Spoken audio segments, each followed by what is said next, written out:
সকলকে জয় যিশু। সকলকে স্বাগত এবং ধন্যবাদ জানিয়ে প্রভুর বাক্য নিয়ে চলে আসলাম আরও একটা সুন্দর দিনে। প্রত্যেকটা দিনের মতন আজকের আরও একটা সময় পেয়েছি, তাই প্রভুকে অনেক ধন্যবাদ জানাই যেন আমরা প্রত্যেক দিন এইভাবে ঈশ্বরের সেবা কার্য করে যেতে পারি আর যেন প্রত্যেকটা সময় প্রভুর পথে যেন চলতে পারি। তো চলো আজকের ভিডিও শুরু করব। তাই আজকের ভিডিও শুরু করার শুরুতেই আমি বলতে চাই, আজকের যে বিষয় আমরা বাইবেল যারা পড়ি আমরা সবাই জানি, এমন একজনের কথা আজ আমি বলবো। আমরা প্রত্যেকে জানি, তার জীবন থেকে আমরা শিখতে পারি যে প্রভুর প্রতি কতটা বিশ্বস্ত থাকতে হয়, সকল মুহূর্তে সকল পরিস্থিতিতে কতটা বিশ্বস্ত থাকতে হয়। আমরা জানি, আমরা দানিয়েলকে দেখব আজকে। হ্যাঁ, দানিয়েলের জীবনের শুরুর থেকে শেষ পর্যন্ত আজকের আমরা শিখব না, তবে আজকের আমরা যা শিখব তা হলো দানিয়েল ও সিংহেরা। আমরা সবাই জানি, খ্রিস্ট বিশ্বাসী হয়ে আমরা প্রত্যেকে জানি যে দানিয়েলকে সিংহের গর্তে ফেলে দেওয়া হয়েছিল। সেই সিংহের গর্ত থেকে দানিয়েল উঠে এসেছিলেন। তিনি উঠে কিভাবে এসেছিলেন, আজকে সেই কাহিনী সেই কথাই আমরা বাইবেল থেকে পড়ব। তবে আমি শুরুতে বলে দিই, যারা এই কথা শুনলে গল্প কথা মনে করবে তারা শুধু গল্পের মতন করেই শোনো, কিন্তু যারা বিশ্বাসের সঙ্গে এই কাহিনীকে বিশ্বাস করবে এবং নিজেদের বিশ্বাসকে ঈশ্বরের প্রতি আরও বৃদ্ধি করতে চাইবে, তোমরা অবশ্যই এই কাহিনীকে বিশ্বাস করে এর মতন করে চলো। আমি দুটো কথাই বলতে চাই, সকলের জন্য সকল রকমের অপশান খোলা থাকে, যার যা পছন্দ সে সেটাই করুক। কারণ ধর্ম শিক্ষা কখনো কাউকে জোর করে দেওয়া যায় না, এবং ধর্মের বিষয় ধর্মের পথে চলার কথা কাউকে জোর করে বলা যায় না। সেটা সম্পূর্ণ তার ব্যক্তিগত ব্যাপার, সম্পূর্ণ তার নিজ ইচ্ছার সঙ্গেই হয়। আজকের কেউ যদি এসে আমাকে জোরপূর্বক বলে যে চলো তুমি ইহুদি ধর্ম পালন করবে, তুমি গ্রিকদের ধর্ম পালন করবে, অমুক দেশে চলো, অমুক জায়গায় চলো, সেখানে সবাই ইহুদিদের কথা বলছে, সে বলল বলে তার কথা শুনেই যে আমি জোরপূর্বক তার সঙ্গে চলে যাব, এবং দ্বিতীয়ত সে আমাকে চেষ্টা করে যাচ্ছে নিয়ে যাওয়ার জন্য, আর আমিও চলে যাব, কোনো দিনের জন্য এটা হবে না। কারণ কেউ এসে জোর করে বলল তুমি অমুক ধর্মে যাবে আর আমি চলে গেলাম, সেটা কোনো দিনের জন্য সম্ভব নয়। তাই একটা কথা বারবার বলবো, রোজকারের মতন বলবো, কারণ ইউটিউব একটি মাধ্যম যার মধ্য দিয়ে প্রভু যিশুর নাম প্রচুর জায়গায় প্রচার হয়। আমি বিশ্বাস করি এই যে আমি তোমাদের সাথে কথা বলি, এই কথাগুলো অনেক জায়গায় ছড়িয়ে পড়ে। তাই বলছি, কাউকে কোনোভাবে জোরপূর্বক ধর্মান্তরিত করা যায় না, এবং খ্রিস্টানরা যারা খ্রিস্ট বিশ্বাসী তারা কোনোভাবে কোনো জায়গায় কাউকেই জোরপূর্বক ধর্ম পরিবর্তন করায় না। তোমার যা প্রবলেম, সেই প্রবলেম নিয়ে যখন তুমি আমার কাছে আসো, তোমার সমস্যাগুলো নিয়ে তুমি নিজে আমার কাছে আসছো, আমি তোমার কাছে যাচ্ছি না এবং বলছি না যে তোমার ঘরের কথাগুলি আমাকে এসে বলো। তুমি যখন নিজে সেই কথাগুলো নিজে জানাচ্ছ, কষ্টের কথা আমাকে বলছো, তখন তুমি নিজেও ইচ্ছায় স্ব ইচ্ছায় আসছো। জোরপূর্বক আমি তোমাকে টেনে আনছি না। যার যা প্রবলেম, যদি সে নিজের সমস্যাগুলোকে উপলব্ধি করতে পারে, সেই সমস্যাগুলো নিয়েই সে প্রভুর কাছে এসেছে। কেউ জোর করে তাদেরকে টেনে ঘর থেকে নিয়ে আসেনি। তাই জোরপূর্বক কোনোভাবেই ধর্ম শিক্ষা দেওয়া যায় না, জোরপূর্বক কোনোভাবেই ধর্ম শেখানো যায় না, জোরপূর্বক কাউকে কোনো দিনের জন্য ধর্মের পথে চালানো যায় না। এটা মনে রাখবে। আর কোনো রকমভাবেই জোরপূর্বক কাউকে ধর্মান্তরিতও করা যায় না, সেটা তার নিজ ইচ্ছা, সেটা তার ব্যক্তিগত ব্যাপার। এখানে জোরপূর্বক কাউকে কিছুই করা যায় না। তো চলো শুরু করি। যেহেতু আমাদের পরিস্থিতি ভালো না, চারিদিক উত্তপ্ত, তাই এই সময় আমাদের ঈশ্বরের এই বাক্য ভীষণভাবেই আমাদের সাহায্য করে। তাই দানিয়েলের জীবন থেকে আমরা শিখব এমন পরিস্থিতির সময়ে আমরা কি করব। যদি আমরা দানিয়েল পুস্তক তার 6 অধ্যায় থেকে পড়ি, তাহলে এখানে আমরা একটু ইতিহাস দেখতে পারবো। তারপর আমরা দেখব, দেখো সেখান থেকে কি বলছে। দারিয়াবাস ভাবলেন যে 120 জন রাজ্যপালকে তার সম্পূর্ণ রাজত্বের দায়িত্ব দেওয়াটা বুদ্ধিমানের কাজ হবে, এবং তিনি 120 জন রাজ্যপালকে তত্ত্বাবধান করবার জন্য 3 জন অধ্যক্ষ নিযুক্ত করলেন। ওই 120 জনকে তত্ত্বাবধান করার জন্য মাত্র 3 জনকে তিনি নিযুক্ত করেছিলেন। দানিয়েল ছিলেন সেই 3 জনের একজন। রাজা এদের নিযুক্ত করেছিলেন যাতে কেউ তাকে ঠকিয়ে রাজ্যের ক্ষতি না করতে পারে। তাদেরকে দেখার জন্য 3 জনকে রেখেছিলেন। সেই 3 জনের মধ্যে দানিয়েল ছিলেন একজন। এই দানিয়েল তার উৎকৃষ্ট চরিত্রের জন্য অন্য যে কোনো অধ্যক্ষ অথবা রাজ্যপালের চেয়ে তার পদে ভালো অবস্থায় ছিলেন। এতে রাজা এতই সন্তুষ্ট হলেন যে তিনি দানিয়েলকে সমগ্র রাজ্যের শাসক হিসেবে নিয়োগ করবেন বলে স্থির করলেন। কিন্তু অন্য অধ্যক্ষ ও শাসকরা এই খবর শুনে ঈর্ষান্বিত হলো, যেটা খুবই স্বাভাবিক। মনে করো এখনো পর্যন্ত হয় আমাদের 3 বন্ধু, আমরা খুব ভালো পড়াশোনায় হলেও এক বন্ধু খুবই ভালো পড়াশোনায়, এবং সেই বন্ধুর নামেই যখন বারবার প্রশংসা হয়, বাকি 2 বন্ধুর মধ্যে একটু হলেও কিন্তু ঈর্ষা আসে, একটু হলেও রাগ আসে। এই ঈর্ষা কিন্তু তখনকার সময়ও বাকি অধ্যক্ষ বা যারা শাসকরা ছিলেন তাদের মধ্যে হয়েছিল। কারণ রাজা দানিয়েলকে প্রধান জায়গা দেবে, রাজা দানিয়েলকে সব ভার দেবে, এটা তারা মেনে নিতে পারেনি। কিন্তু দানিয়েল তো প্রকৃতই একজন ভালো মানুষ ছিলেন, তার উৎকৃষ্ট চরিত্রের জন্য রাজা তাকে ভালোবেসেছিলেন। তাই সেই কারণের জন্য দানিয়েলকে অনেকেই পছন্দ না করে তাকে দেখে আরো বেশি প্রবলভাবে ঈর্ষান্বিত হয়েছিল। আর দেখো কি বলছে, তাই দানিয়েল রাজার জন্য যে কাজ করেছিলেন তার মধ্যে তারা দোষ খুঁজে বের করবার চেষ্টা করছিল, কিন্তু তারা তার কাজে কোনো দোষ ত্রুটি খুঁজে পেল না। দানিয়েল ছিলেন বিশ্বাসী, তিনি কখনো ইচ্ছে করে অথবা ভুলেও কোনো ভুল কাজ করেননি। এটাই স্বাভাবিক। যেমন প্রভু যিশুর কোনো দোষ না থাকা সত্ত্বেও সমস্ত সৈনিকরা প্রভু যিশুর দোষ খুঁজে বেরোচ্ছিল, ইভেন জনতাও প্রভু যিশুর দোষ খুঁজতে বেরিয়েছিল। এটা স্বাভাবিক। যখন একজন সাধারণ মানুষ তার বিশ্বাস যখন ঈশ্বরের প্রতি থাকে, সে যখন প্রকৃত বিশ্বাসী এবং ভালো মানুষ হয়ে ওঠে, তখন শত্রুপক্ষর চেষ্টা থাকে ওই মানুষটির দোষ খুঁজে বের করা। সে কোনো না কোনো ছুতো পেলেই ওই মানুষটিকে ফাঁসিয়ে দেওয়ার মতন তার চেষ্টা থাকে, যেটা দানিয়েলের জন্যও ছিল। কিন্তু ওই যে দানিয়েল ছিলেন বিশ্বাসী, তিনি কখনো ইচ্ছে করে অথবা ভুলেও কোনো ভুল কাজ করেননি। তিনি এতই একজন ভালো মানুষ ছিলেন। তাই 5 পদ থেকে বলছে, অবশেষে সেই লোকেরা দেখলো যে দানিয়েলকে দোষারোপ করার মতো কোনো কারণই তারা খুঁজে পাবে না। তাই তারা ঠিক করলো যে তারা রাজার কাছে দানিয়েলের ঈশ্বরের নীতি সম্পর্কিত ব্যাপারে অভিযোগ করবে। তাই ওই 2 জন অধ্যক্ষ শাসক দল বেঁধে রাজার কাছে গিয়ে বলল, মহারাজ দারিয়াবাস চিরজীবী হন। এবার তারা বলছেন, সমস্ত অধ্যক্ষগণ, সমস্ত গুরুত্বপূর্ণ রাজকর্মচারীগণ, মন্ত্রীগণ এবং রাজ্যপালরা একটা নির্দিষ্ট ব্যাপারে একমত হলো।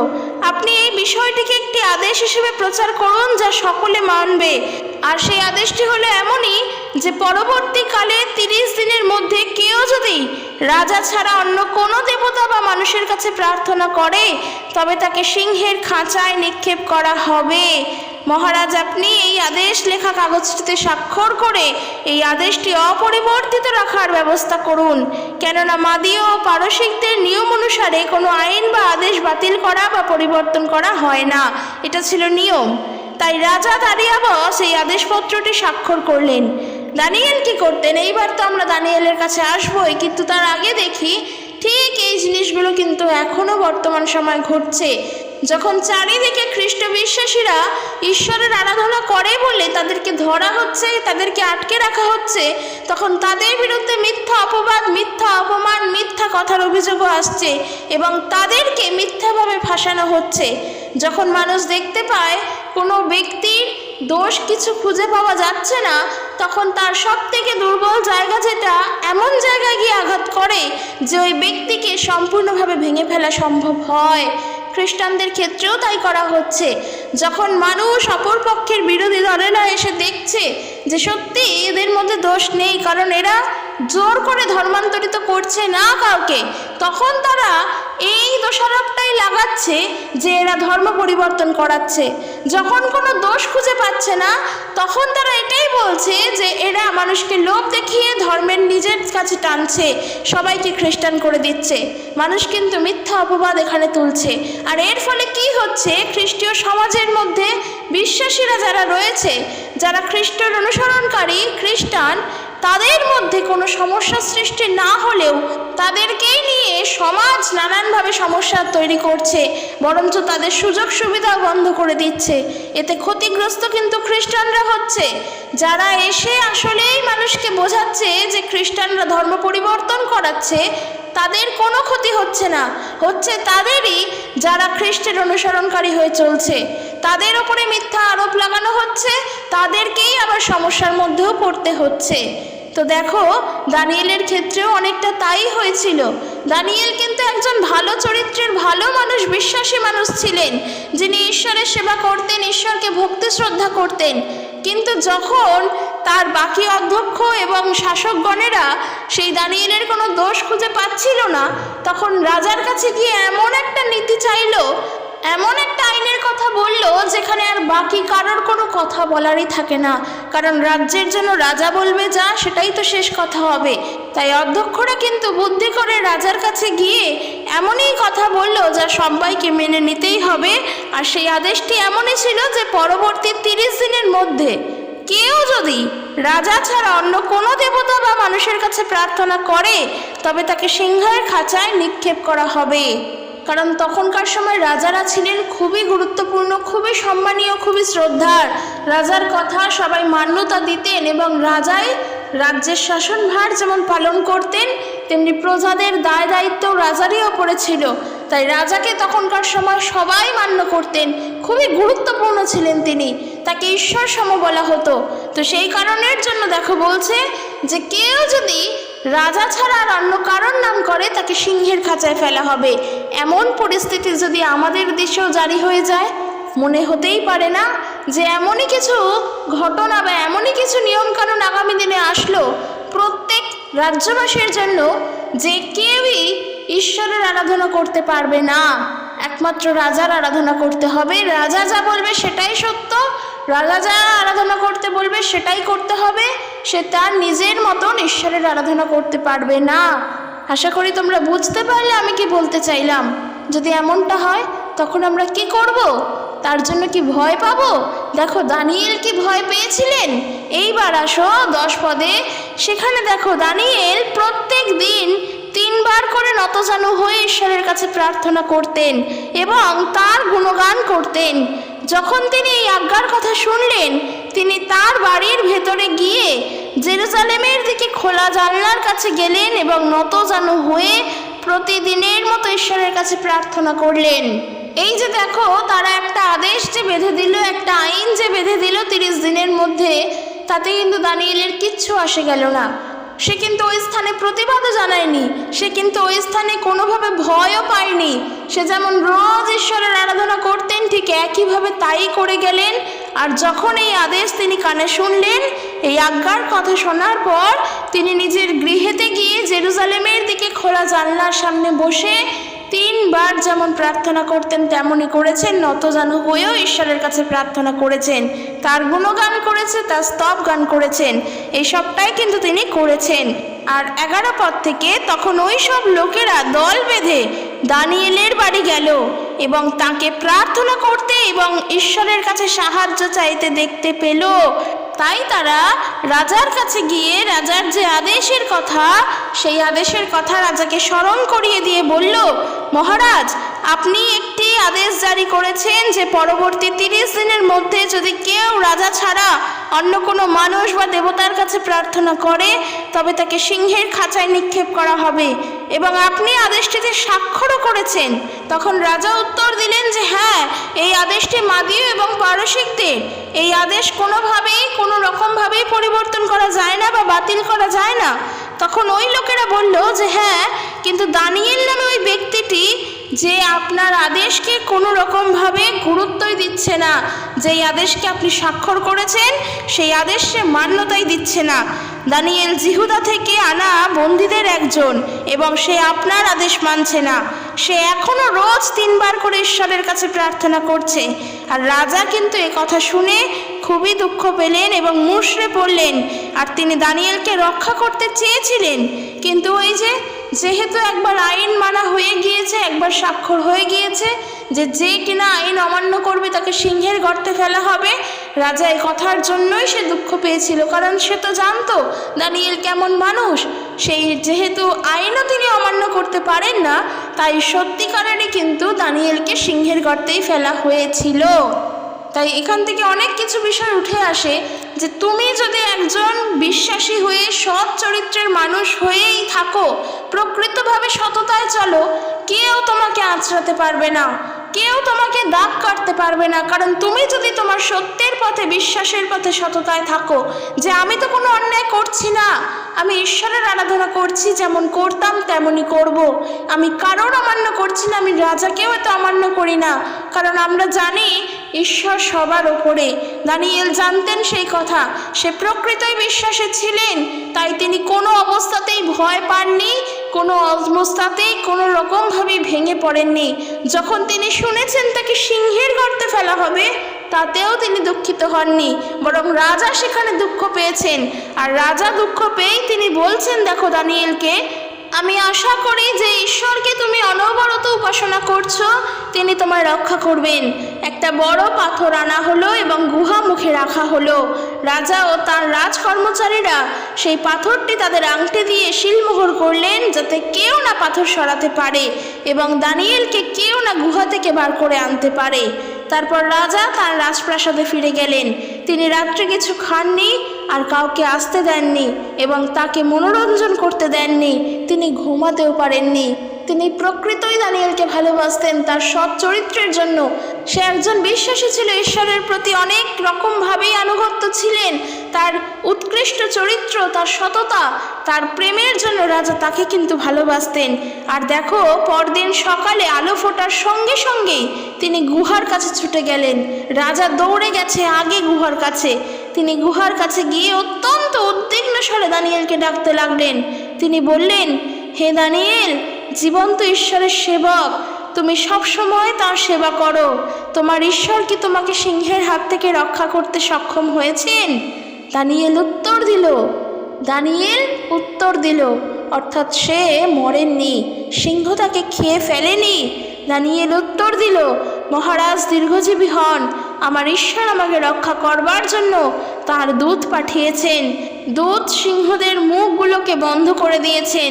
সিংহেরা আমাকে আঘাত করতে পারেনি, কারণ ঈশ্বর জানেন আমি নির্দোষ, আমি কখনো আপনার প্রতি কোনো অন্যায় করিনি। আর এই শুনে কিন্তু রাজা খুবই খুশি হয়েছে। তারপর ভৃত্যদের আদেশ দিয়ে দানিয়েলকে সিংহের খাঁচা থেকে উদ্ধার করেছে। আর আনার পর তার শরীরে যে কোনো ক্ষত ছিল না সেটাও তারা দেখেছে। আর দেখার পর সিংহরা দানিয়েলকে কোনো ক্ষতি করেনি, কারণ এই জন্যই দানিয়েল ঈশ্বরে বিশ্বাসী ছিলেন। তবে কি সিংহ জানতো যে ঈশ্বরকে দানিয়েল বিশ্বাস করে? না, এমনটা গল্প কথা নয়। বিষয়টা এটাই যে ঈশ্বরের প্রতি এতটাই বিশ্বস্ত দানিয়েল ছিলেন, স্বয়ং ঈশ্বর তার দূতদের দ্বারা সাহায্য করেছিলেন ওই রাত্রে দানিয়েলকে। আর তারপর যখন এই যে দানিয়েলের নামে মিথ্যা আরোপ করার জন্য, তার প্রতি ঈর্ষা করার জন্য যারা কিনা দানিয়েলের সঙ্গে এই ঘটনা ঘটিয়েছিল, তাদেরকেই ওই সিংহের গুহায় ফেলে দিয়েছিল। তারপর রাজা রাজার মতন শাস্তি দিয়েছিলেন। কিন্তু শেখার বিষয় এটাই যে তুমি যে কোনো পরিস্থিতিতে, যেমন পরিস্থিতিতে থাকো না কেন, তোমার যদি বিশ্বস্ত মন থাকে এবং ঈশ্বরের প্রতি যদি সম্পূর্ণ আনুগত্য থাকতে পারো, তাহলে সমস্ত সমস্যা থেকে বেরিয়ে আসতে পারবে, যেমনটা দানিয়েলকে প্রভু সাহায্য করেছিলেন। আর বর্তমান সময়ে ওই যে বললাম না, চারিদিকে কিন্তু সিংহ নেকড়ে বাঘেরাই ঘুরে বেড়াচ্ছে। তারা খুঁজছে আমাদের দোষটাকে কিভাবে ধরা যায়। বাইবেলের কোনো কথা মিথ্যা না। বাইবেল বলছে না যে চারিদিকে গর্জনকারী সিংহের দল ঘুরছে বিশ্বাসীদেরকে ধরার জন্য। তারা কোন ছুতো দ্বারা আমাদেরকে খুঁজে বের করে আমাদেরকে সমস্যায় ফেলবে তার জন্য, নানান রকমভাবে প্রবলেম তৈরি করার জন্য। কিন্তু বিশ্বাসীদের দোষ তারা খুঁজে পাচ্ছে না, কারণ বিশ্বাসীরা এক হয়ে প্রভুর আরাধনা করছে, ঈশ্বরের আরাধনা করছে। সেখানে কোনো ভাওতাবাজি নেই, সেখানে কোনো ভণ্ডামি নেই, সেখানে কোনো কালা জাদু, ব্ল্যাক ম্যাজিক, কোনো রকমভাবেই চোখ ভোলানো, হাত সাফাইয়ের কাজ নেই, কোনো দুর্নীতি নেই, কোনো খারাপ কাজ নেই। এখানে সম্পূর্ণ আছে বিশ্বাস, ভক্তি, প্রেম মানুষের প্রতি প্রেম, ঈশ্বরের প্রতি ভালোবাসা, আর যার জন্য বিশ্বাসীরা সততায় চলতে গিয়েও প্রভু তাদেরকে সাহায্য করেন। হোঁচটকে পড়ে গেলেও প্রভু তাদের হাত ধরে তোলেন। তাই প্রত্যেক খ্রিস্ট বিশ্বাসীর জন্য বলছি, আমাদের দানিয়েলের মতন হতে হবে। এই যে তার মতন হতে হবে মানে এইটা না যে তিনি কি খেতেন, তিনি কোন পোশাক পরতেন সেই মতন চলতে হবে না। ঈশ্বরের প্রতি তার বিশ্বস্ততা কতটা ছিল, তিনি কতটা আনুগত্য ছিলেন ঈশ্বরের প্রতি, সে কতটা ভালোবাসত ঈশ্বরকে, সে রাজাকে অমান্য করেনি। সে যখন শুনতে পেয়েছে যে তাকে সিংহের গর্তে ফেলা হবে, সে কিন্তু কোনো কথা বলেনি, কারণ আইন যা ছিল সে তা মেনেছে। তাকে ধরে নিয়ে যাওয়ার নির্দেশ ছিল, সে তা মান্যতা দিয়েছে। সে চিৎকার করেনি, সে বলেনি যে না আমি যাব না, আমি তো কোনো দোষ করিনি, কারণ সে জানতেন প্রভু আমাকে সাহায্য করবেন, আমি প্রভুর প্রতি বিশ্বস্ত, আর যা হবে সেটা প্রভুই জানেন। আমি তাকে ভালোবাসি, আমি কারোর ভয়ে, কারোর কথা শুনে, কারোর প্ররোচনায় আমি ঈশ্বরের নাম করা বন্ধ করে নিই। তাই আমি প্রভুর প্রতি যখন বিশ্বস্ত, আমি সব কিছুকে মানব। এই বিশ্বাস প্রভুর প্রতি ছিল বলেই ঈশ্বর তাকে সাহায্য করেছেন। আমাদের বিশ্বাসীদের উচিত বর্তমান পরিস্থিতি অনুসারে কোনো কিছুকে ভয় না পাওয়া। আজকে চারিদিকে অনেক ঘটনা ঘটছে, তো চার্চ ভেঙে দিচ্ছে, বিশ্বাসীদের ওপর অত্যাচার চালানো হচ্ছে, অনেক কিছু হচ্ছে, মিথ্যা বদনাম দেওয়া হচ্ছে। কিন্তু মনে রেখো, ঈশ্বর দেখতে পান, তার চোখ থেকে কোনো কিছুই এড়ায় না, তিনি সবটা জানেন। তাই কে সত্যভাবে বিশ্বস্ত আছে সেটাও যেমন দেখতে পান, আর কে অবিশ্বাসীর মতন উগ্রতার মতন কাজ করছে সেটাও ঈশ্বর দেখতে পান। তাই বিচার করার ভার তার উপরে রেখে আমরা তার প্রতি যেন বিশ্বস্ত থাকি। সব সময় এটা মনে রেখো। জয় যিশু। Praise the Lord.